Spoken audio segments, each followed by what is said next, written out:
Oh, it's true. It's damn true. Kurt Angle is back on Baschamania today, and I am pumped to dive into his new documentary, Angle, which came out on Peacock yesterday.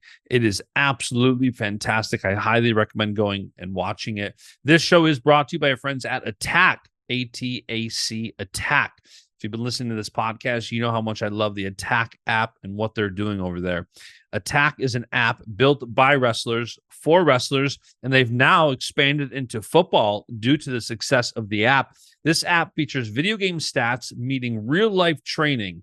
You need to go download the Attack app, ATAC, figure out what your rating is.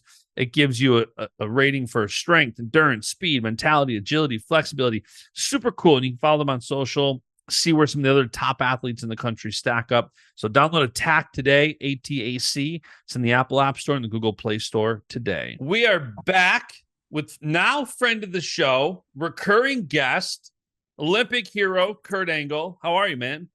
I'm doing well. Thanks for having me on the show. It's a blast. You know, growing up, I'm both a huge amateur Olympic wrestling fan. I like how Mark Henry says it, competitive wrestling, and also a late 90s, early 2000s WWE guy. So having you on is the perfect marriage of what wrestling is. So I watched the Angle doc. It is absolutely fantastic. It's airing now on Peacock.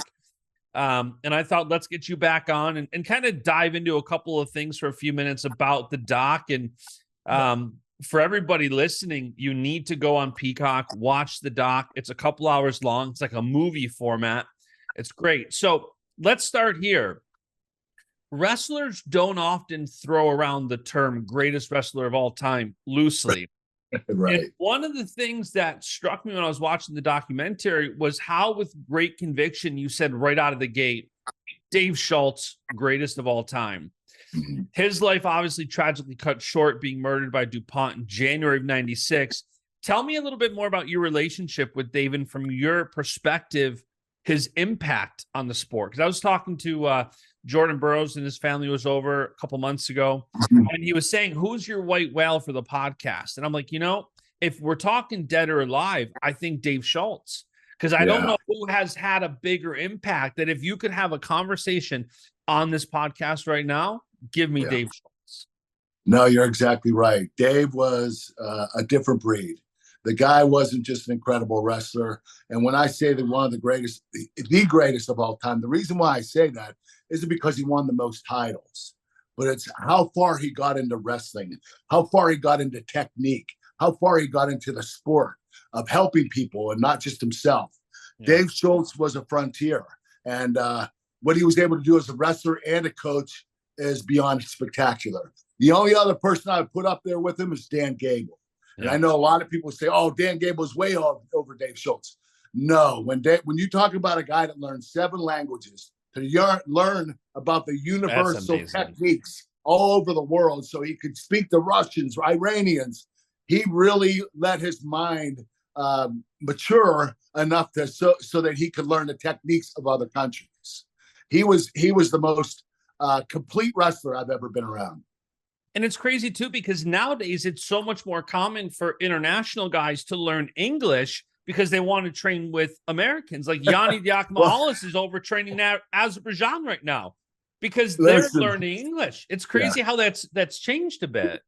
Yeah, but you know what? I understand. You're saying that people want Americans to come in, right? Well, you know what? Let's face it. I mean, look at the last several world teams we've had and Olympic teams. Yeah.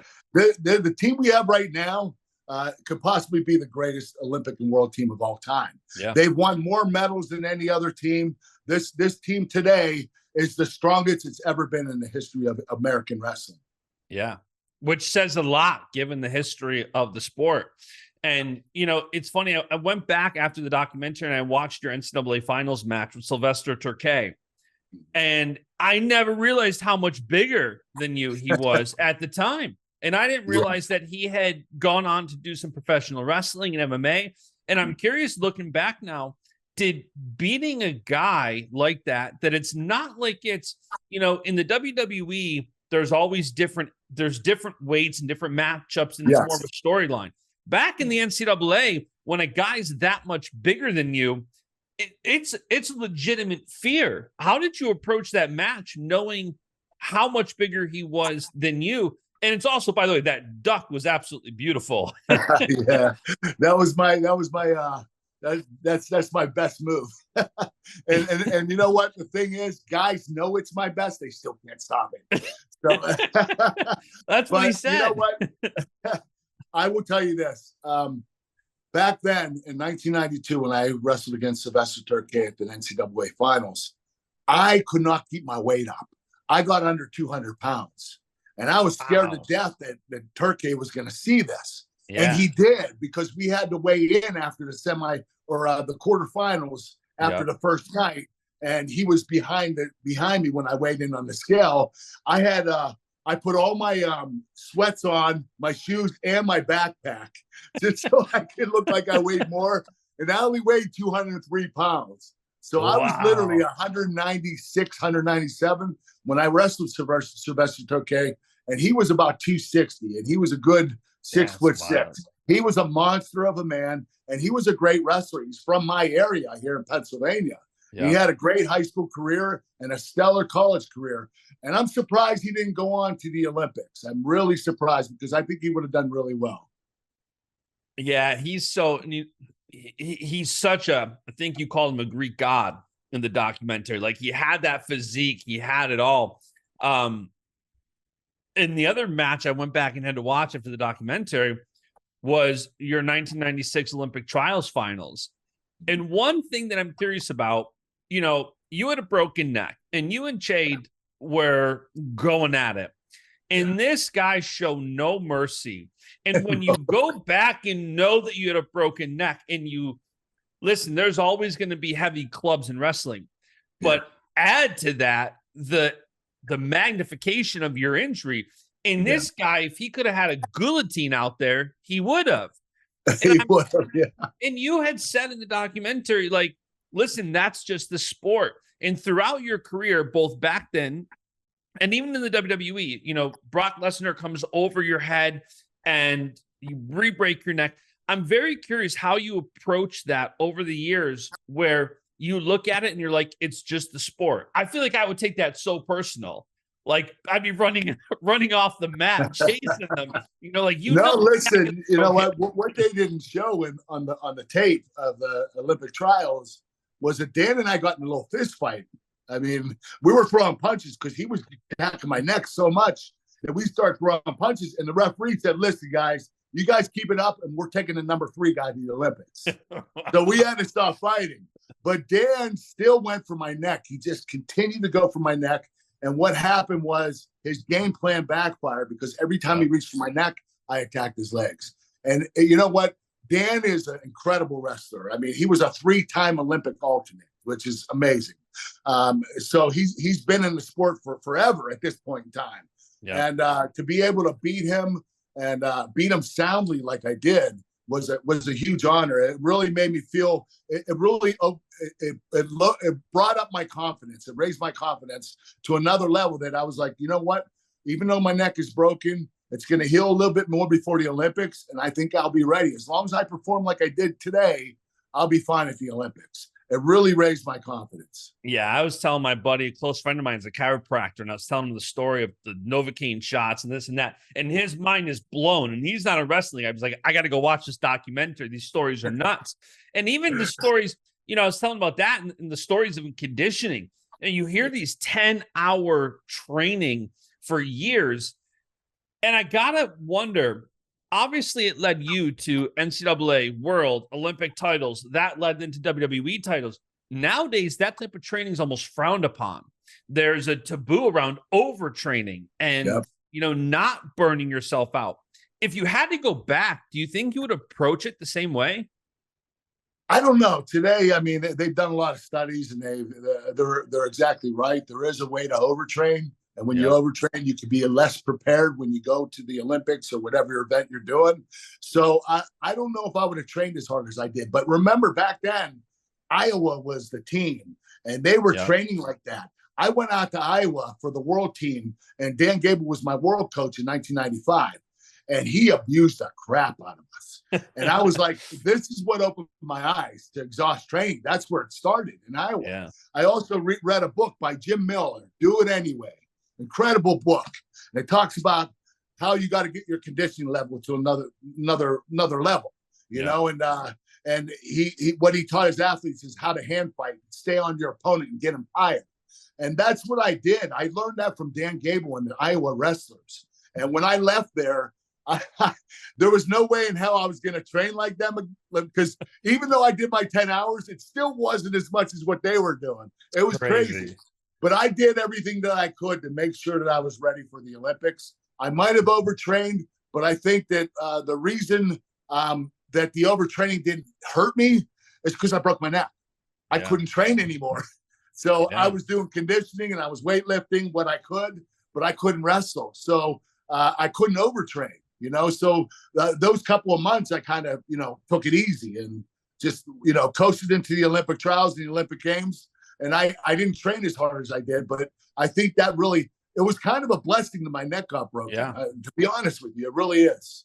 Yeah, it's crazy to hear those doctors talk about how, like, your neck is so short in the girth of it, like it provided so much cushion in essence, where if it was like my neck or a normal neck, like you don't know what could happen. And paralyzation, that's what would have happened. Yeah. And, you know, it's interesting because the last time you were on the podcast, we talked a lot about the adversity you've overcome. For people listening to this, if you didn't listen the last time Kurt came on, you got to go back and listen. You know, between your dad dying on the job in an accident, your sister dying after an OD, you broke your neck 4 years, drug addictions, you have overcome so much. And I'm curious, to develop that mental fortitude to persevere all that, is your mental training similar to your physical training? Because it doesn't seem like that takes a lot of mental toughness to get to that point. And I got to imagine there's a parallel between the relentless dedication in the physical training to what you're doing mental to be able to keep persevering through that. Listen, I was dedicated to everything in my life. I was dedicated to my training. I was dedicated to the painkillers. Yeah. I was dedicated to not being on painkillers. That schedule was crazy. The calendar you had of like Tuesday, call this doctor, Thursday, this doctor, Friday. It's insane. That's dedication. I know. Listen, when I do something, I do it all out.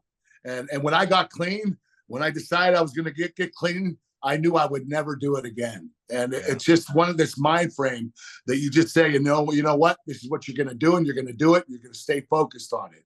It's a little bit of OCD, but you know, a lot of people have that, but it's really helped me out to stay clean. Yeah. Sorry for cutting you off there, but that calendar was so, I was like, man, that's crazy. Like I'm the same way. Like, it doesn't matter what it is, but you never see that side of it. Because for most, if you're dealing with a drug addiction or you're dealing with something, you normally don't see inside their mind, or you don't see how organized or meticulous somebody is to keep up with that. You know, I was organized with my training, and I was just as organized with getting the painkiller set up for myself. That's how important it was to me at that time. Did you kept all that paperwork, like all that paperwork that they showed in the doc? Yes, I did. You know what? I put it away. It was in storage. And when they wanted to do the documentary, I pulled it out, and they were like, holy crap, this stuff is great. Can we use it? And I said, yeah, go ahead. Use whatever you want. Yeah, so many times in like a documentary that they're recreating stuff. And this documentary was so great because it's all like raw footage, which was incredible. Yeah. So the last time you were on the podcast, we also talked about all your accolades and where they rank. And, you know, you had said World Olympic champ, nothing like it. That means everything. One of the times that I got teary-eyed in the documentary was when they interviewed you. I think it was after a DUI. And you had said, like, you went in the house, you grabbed your Olympic medal. Like, that was everything to you. And it got me thinking that, you know, most people, they have these dreams that take an entire life to accomplish. You, at 27 years old, you said after the Olympics, like, I could die happy tonight. Like, I got my dream. What was that process like for you of then turning around and finding new goals and being passionate about it? Like, it's not normal for people to just check off a monster dream and then say, okay, now what? And you had to do that. And I did. I questioned myself. And I struggled for a good year and a half. I didn't know what else I was going to do. I mean, I graduated college, I had a degree, but I didn't want to pursue that degree. I mean, I could have, and I would have been okay, but I've always wanted to do incredible things that other people have never done before. And after the Olympics, it was like, what am I going to do now? And I tried sportscasting, and I was horrible at it. I mean, when I tell you horrible, and not only that, but I had the worst luck in the world, because the first night I was on the air, my teleprompter went out. And before that, I ran the studio with my scripts in my hand, and I hit the producer. The papers went up in the air and went out of order. So now my scripts are out of order, and the teleprompter is not working. And they're like, time for the angle on sports. And I'm looking at the camera, and I'm waiting for the teleprompter to come up, and nothing's coming up. And I have a producer in my ear going, Kurt, say something, say anything. Please just say something. And I remember that the first segment was Duquesne basketball. And I said, Duquesne class basketball played today. Let's go to the highlights. I didn't know what else to say. So I'm saying number 72 with a layup. And then the hard part comes, I don't know which sport's next. And I said, okay, time for baseball. And it was football. And that happened the whole 8 minutes. It was a disaster. And you know what? It didn't get any better that whole year. So I decided I was lost, and I couldn't find anything. WWE offered me a contract in 1996, a multi-million-dollar deal. And I turned it down because I'm a real wrestler, and I'm not doing that fake stuff. And so I started watching the WWE in 1998. And I was like, wow, these guys are actually pretty good athletes. You know, I was thinking, there's a few world-class athletes on this roster here. So I thought, man, why not me? Why can't I do that? Just because amateur wrestling's the real deal and pro wrestling's fake? Everybody knows that now. So why am I, keeping myself from doing it? And I know a lot of the amateur wrestling community got a little upset with me, and I understand why. But it was just something that I wanted to pursue, that I thought I would love, because I love to entertain people. And when 1998, I started watching, I fell in love with a character named Stone Cold Steve Austin. And I started watching him, and the shows were funny. They were exciting. The matches were great. They weren't like real wrestling matches. I would say, why is this guy clothesline the other guy? The other guy's not ducking. Why is he just staying up? It doesn't make sense to me as an amateur wrestler. It's like, pick them up and throw them and go for the pin, And in pro wrestling, you have to tell a story. You have to go nice and slow. And so it was a hard adjustment for me, but I fell in love with it almost as much as I did amateur wrestling. It was the next love for me. And I knew as long as I loved it, I was going to be good at it. And it's so funny to hear, like, even back then, it still happens now when, there's a taboo of Olympic wrestlers going the WWE route. And it's like, man, look at how big of a platform you now have to say that wrestling is the greatest sport on earth and point people back. And, kids, Jordan Burroughs famously said, like, he started wrestling in high school or younger when he was a little kid because he saw Macho Man and the Ultimate Warrior. Like, it led to that. So there's so much great things about going that route, building a platform, being able to point back to this wrestling. And one of the cool things to hear in the doc, The Rock, Stone Cold, Ric Flair, Jim Ross, all these legends talk about your transition to professional wrestling.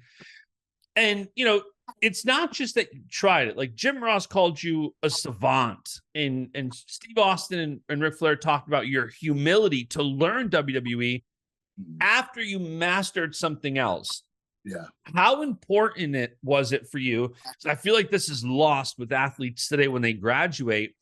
How important was that humility after success? Because competitive wrestling is so much of a selfish sport. It can often fuel ego. And after you hit that pinnacle, NCAA gold, world gold, Olympic gold, many wrestlers just cash in to some degree, and it's coaching or this or that.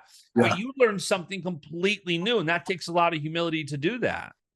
Well, I knew I had to learn all over again. I knew I had to empty my mind, because you have to remember, amateur wrestling, you go in there, you focus on your opponent, you don't show any emotion, you don't include the crowd, you don't try to, show fear or excitement or anger.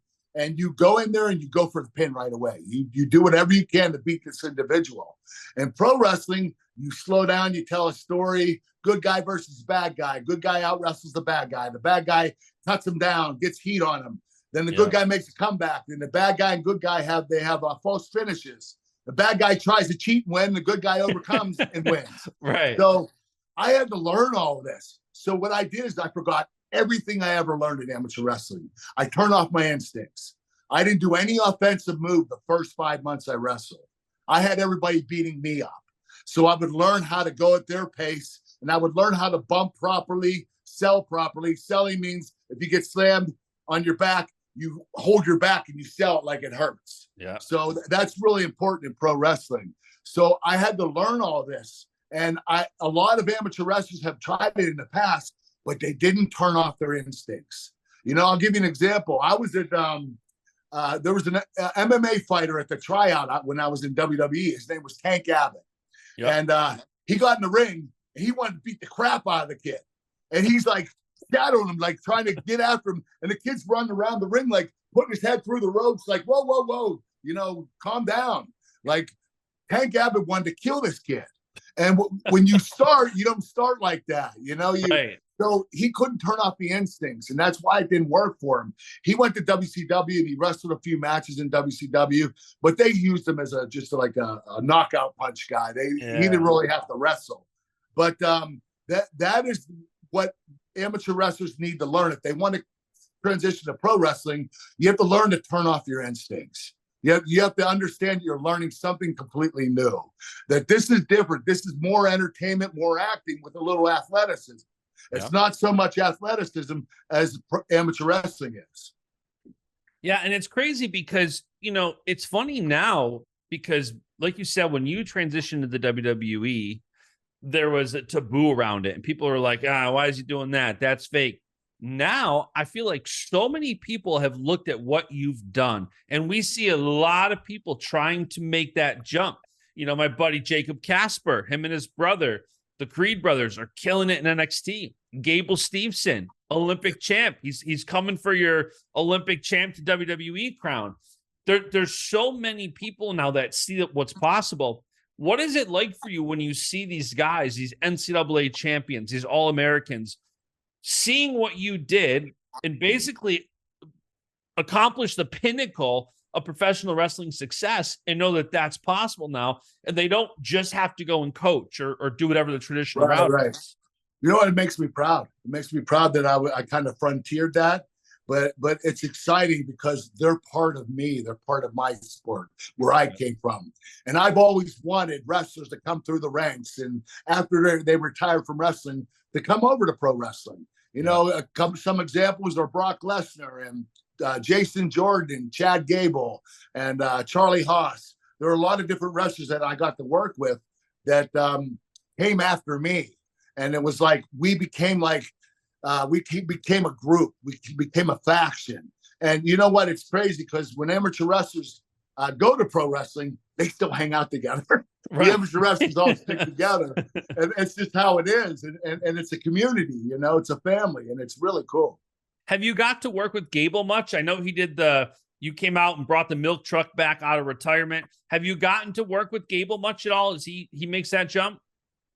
Just that one night. But I got to meet him about 6 months prior to that when he's just signed with WWE. And it's crazy because he came up to me and he said, "Hey, Kurt, I'm Gable Steveson." And I said, "How you doing, man? Good to meet you. Congratulations on winning the Olympics." He said, "I just want to tell you, I want to be just like you." And then he goes, "No, wait a minute.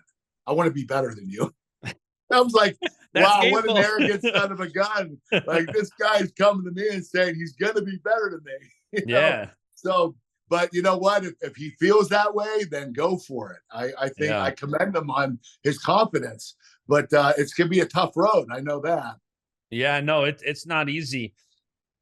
Switching gears, couple more topics, and I'm gonna let you go. I know you got your daughter's swim meet, and I want to get you to that.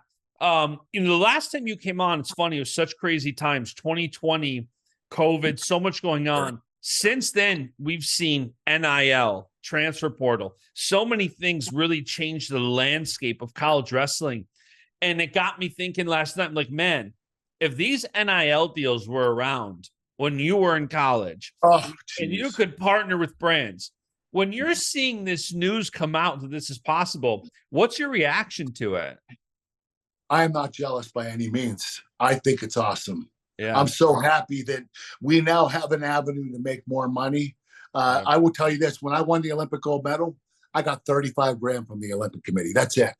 Now, what are they getting? 250, 300, 400, Yeah, 500,000. Yeah. So there is actually money in amateur wrestling now. And because of the NIL stuff, and everything else that's going on right now, where you can partner with brands, it gives you an opportunity to make money, which means you can stay in it longer. And that's why you're having the best USA and world and Olympic teams in history of American wrestling, is because they can stay in the sport now.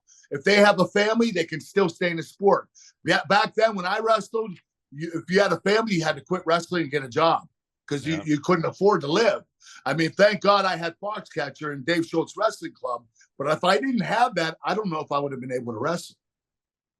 Do you think that if NIL deals were around when you were in college and you could work with one brand, who would it be? Oh, gosh, man. You know what? I'm such a wrestling mark. It would be Asics. I know that sounds crazy, but I've always been a really big Asics fan, and I love their equipment. Now, when I gotten the most money, I don't know. I don't know what they're offering because they're so tight to wrestling. You know, if you take another company, let's just say what's a company like Spalding, you know, they've never gotten involved in wrestling.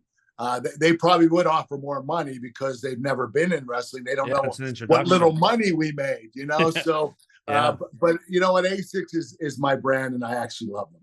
I love that.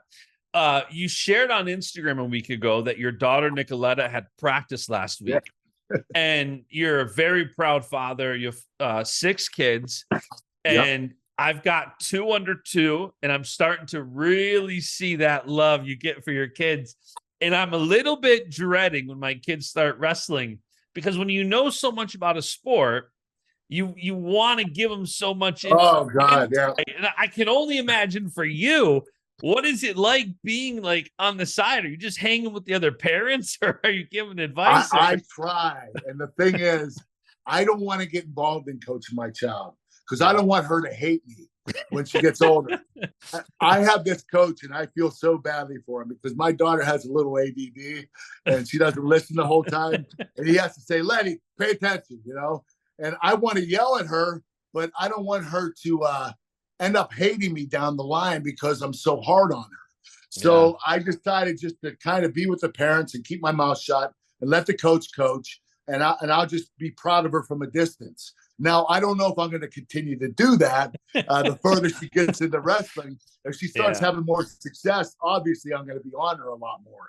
But hopefully it won't be too bad. Yeah, I love that. Switching gears a little bit, you know, this one I was thinking about for a while last night and this morning. It was announced this week that Wyndham Rotunda, better known to many as Bray Wyatt, had passed away at 36. I believe it sounds like a heart attack. Terrible news. And going back to the documentary for a minute, you know, Jim Ross had said, you know, his commentary was really touching when he was talking about, you know, the amount of alcohol and drugs you were consuming. You were lucky to be alive. And I got to imagine when there's a sadness when colleagues or someone in the sport passes away. I feel like so many professional wrestling pass away too young. But there's also got to be a gratitude for you that you were able to not succumb to health scares or dark sides, you know, to the ring. Like The Rock put it, you know, some make it out, some don't. You kind of made it out of that dark side. What's your thought when you see stuff like that? You know, Bray Wyatt, you know, heart attack, there's not much you can do. It's not like drugs and alcohol and that, but still you see so many in the sport succumb to health, to dark sides, to all that. What's your perspective when you see stuff like that? Well, you know, it's sad, to be honest with you, because this kid should have never died. I mean, let's face it, 36 years old, that's way too young. And he was a healthy individual. But, pro wrestling has this reputation of, you have to remember what we do for a living. Okay. We travel 300 days a year. We fly in airplanes. We go to a town. We wrestle at the show at night. Then we drive to the next town that night, wake up in the morning, go to the gym, go to the arena, do the show. Then we go to the next town. So there isn't a lot of extra time. You're devoting your life to it. And the travel is harder on your body. The wrestling's harder on your body. And not eating properly because you're eating at restaurants all the time is also detrimental on your body. So it's a really unhealthy business to be in. And then you add painkillers on top of that and alcohol on top of that, it becomes really fatal. And it's a shame because I've seen a lot of wrestlers in the last 20 years just drop off like flies. And it's really sad because this business has become mainstream over the last 20, 25 years. And now a lot of people are looking at pro wrestling and saying, hey, these guys are druggies, or these guys are alcoholics. No, they're not. They're no more alcoholics than the rest of the world. There's an alcohol problem in the world. There's an opiate problem in the world. It's just that pro wrestling, there's more people dropping off than other sports. And it's unfortunate. I just think it's really sad. It is. It's so sad. It's actually, I didn't want to bring this up, but I have to, out of curiosity. Good friend of mine, Kevin Resendez. I've known him as pro wrestling actually got me into what I do for a living with my marketing agency, because I was building news and rumors websites back in 99, 2000, 2001. And so my buddy Kevin, he's worked with me for the last 20 years. And we were perplexed by kind of a morbid thing. When Bray Wyatt, when he passed away, Wyndham Rotunda, they did an amazing tribute on SmackDown. And the whole crowd started singing, "He's got the whole world in his hand." It was touching. It was emotional. It was, yeah. So my buddy Kevin and I are texting, and Kevin goes, Lord willing, Kurt sticks around for another 50 years. But when his tribute time comes, what if the crowd starts chanting, "You suck"? And you know what? They will do it. I guarantee it. I can't shake that quote for the life of me. I mean, that thing has haunted me my whole entire life, but now it's out of adoration. Yeah. And back then when I was a heel, it was disrespectful against me because I was disrespectful to them. But when I turned babyface, they thought it still sounded cool with my music, so they kept chanting, "You suck." But you know what? Yeah, the day I die, you're gonna hear that. You're gonna hear that song and that. It's like I just can't fathom, 100 of the current roster standing on the apron and the whole arena chanting, "You suck." Like, and they can't change it. They no. You can do a "Thank you, Kurt" chant. Yeah, people that don't really know me are going to be saying, "How disrespectful is that? Why are they chanting 'You suck' to a guy that died?" Right. Oh man. All right. Last thing, I'm going to let you go. So my wife, she's learning wrestling more and more, and she's loving everything. And she had asked me, she's like, "What's Kurt doing now today?" So last question, for everybody wondering what you're kind of up to. You're retired from professional wrestling. What are you up to today? What's next for Kurt Angle? Well, I just completed a movie about 2 months ago called "Thy Will Be Done." It'll be out on live stream next year, probably Netflix. I also have a movie coming up in the fall. It's an action movie.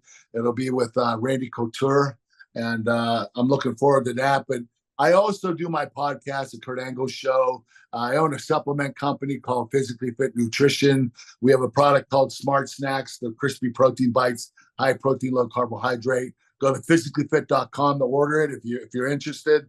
And I also have this protein. I teamed up with a company called Project One Nutrition, and they made a Kurt Angle American Dream cookies and cream protein because I love cookies and milk. So cookies and cream's the theme.